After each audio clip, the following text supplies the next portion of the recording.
बातमीनिमित्त बुलढाणा जिल्ह्यातल्या एका गावात सकाळी 8 वाजता पोहोचलो। गावाच्या मुख्य चौकात गाडी थांबवली आणि ज्यांच्याकडे जायचं त्यांचा पत्ता विचारला। चौकात उभे असलेल्या 4-5 जणांचे डोळे लाल बुंद होते। त्यांना मी काय विचारतोय त्यातलं काहीच कळत नव्हतं। एकानं कसाबसा पत्ता सांगितला, तोही आम्हाला नीट कळला नाही। इतक्या सकाळीच इथले लोक कसं काय लागलेत असं विचारल्यावर सोबतचा मित्र म्हणाला, अहो सर, आमच्याकडे लोक दारूचं दुकान उघडायची वाट पाहत असतात। सकाळीच दारूच्या दुकानासमोर बसून असतात। काही तर दुकानदाराला बोलावून दुकान उघडायला लावतात। काही दिवसांपूर्वी जळगावातल्या एका गावात होतो।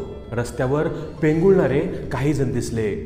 सोबतच्या ताईनं विचारलं तर गावातले 80% पुरुष दारूच्या आहारी गेल्याचं त्या म्हणाल्या।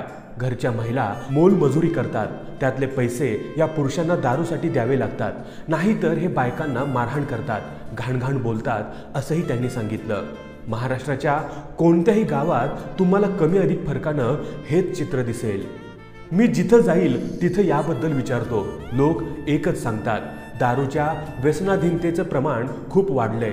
अगदी 8वी-10वीची मुलंही देशी दारू पितात असंही लोक सांगतात। यामागची कारणं विचारल्यावर प्रमुख कारण समोर येतं ते शेतीचं बिघडलेलं अर्थकारण।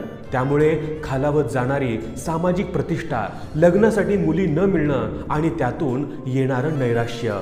देशी दारूमुळे अनेक कुटुंब उद्ध्वस्त होताना मी स्वतःच्या डोळ्यांनी पाहिली आहे। सरकारसाठी दारू हा महसूल देणारा मुद्दा असतो, त्यामुळे त्यांना या कुटुंबाविषयी कणव असण्याचं कारण नाही। पण जी मंडळी नैराश्य किंवा इतर कोणत्याही कारणामुळे देशी दारूला जवळ करत आहेत ते स्वतःचं आयुष्य, उमेदीचा काळ वाया घालवत आहेत। व्यसनाधीनतेला बळी पडणं म्हणजे आपण परिस्थितीसमोर हरल्याचं लक्षण आहे असं मला वाटतं।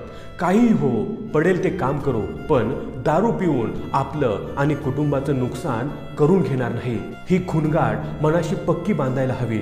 ज्यांचे खाण्यापिण्याचे वांदे आहेत त्या कुटुंबातील मुलांसाठी दारू पिणं फॅशन कधीच होऊ शकत नाही, हे लक्षात ठेवायला हवं। मित्रांनो, या व्हिडिओबद्दल तुमचं मत काय हे आम्हाला कमेंट करून जरूर कळवा।